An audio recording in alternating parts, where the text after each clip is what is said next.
Hello and welcome to the second lesson of this series, this time concerning bases. We will cover the other half of the pH scale, strong and weak bases, concentration, and we will cover a topic that links acids and bases, indicators. Also, we will briefly cover tests for various ions produced through reactions, such as hydrogen, hydroxide, sulfate, and carbonate ions. So, let's jump in with lesson number 2. So this is the second half of the pH scale, the basic side of things.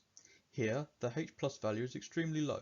There are much more hydroxide ions. So, obviously, as we established in the first video, 7 is neutral between acidic and bases. At a pH of 14, the strongest base exists. This is also where you'd find most strong bases. As we get closer to neutral, less hydroxide ions are in solution, and so more H plus ions are in solution, and so the pH is lower, all the way down to neutral. So at a pH of 8 or 9, the base is much weaker.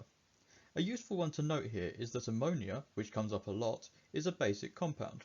Another thing to note that you may have heard is the term alkali used. An alkali is a base that is soluble in water.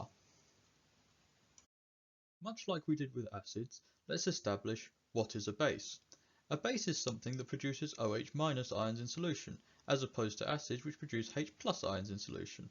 As with acids, the higher the concentration of OH minus ions in solution, the stronger the base. If it's low, the base is weaker. As with acids, the pH directly relates to the concentration of OH minus ions. A high pH indicates a high concentration of OH minus ions.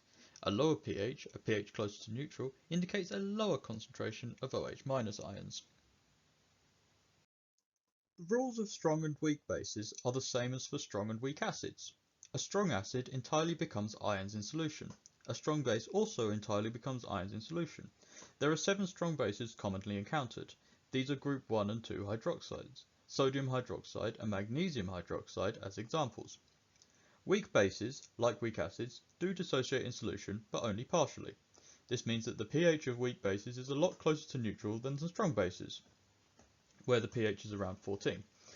Examples of common weak bases include ammonia, methylamine, and pyridine. Pyridine is a very important molecule in organic chemistry and has wide and varied uses. Metal oxides and other metal hydroxides other than from group 1 and 2 are also often bases. The rules for concentration remain the same as with acids. Concentration equals number of moles divided by volume. So now we're going to discuss something called indicators. These are incredibly useful as they indicate, as the name suggests, whether a solution is acidic or basic, and are often used in titrations to indicate when neutralization happens. Here we're going to discuss 3 common ones: litmus paper, phenolphthalein, and methyl orange. The first of these, litmus paper, as the name suggests, comes as paper. When treated with acidic solution, litmus paper will turn red. When treated with a basic solution, litmus paper will turn blue. This is a very binary test that will only tell you if a solution is acidic or basic, but it is quick and easy. The second, phenolphthalein, is colourless at neutral. When put into acidic solution, it remains colourless, but when it's put into a basic solution, it turns pink-purple.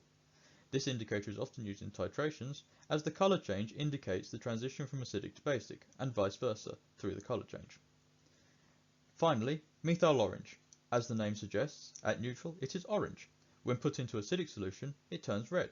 When put into a basic solution, it turns yellow. This indicator is also used widely in titrations as it can indicate the transition from acidic to basic and vice versa. There are, of course, other ways to test for the presence of acids and bases. For acidic conditions, you can add a metal to the solution. When a metal is added to a solution containing acidic ions, a saltant hydrogen is produced. If this is done in such a way as to collect the gas coming off the reaction, we can test for hydrogen by placing a lit splint into the test tube. If there is hydrogen in the test tube, a distinct squeaky pop will be heard, and condensation will be seen on the sides of the test tube. This is water from the reaction of hydrogen with oxygen. To test for basic conditions, add an ammonium compound and gently heat the reaction vessel. Upon heating, a reaction takes place that releases ammonia gas, which has a very distinctive smell. But further than that, damp litmus paper will turn purple when ammonia gas is present. These are alternative to indicators.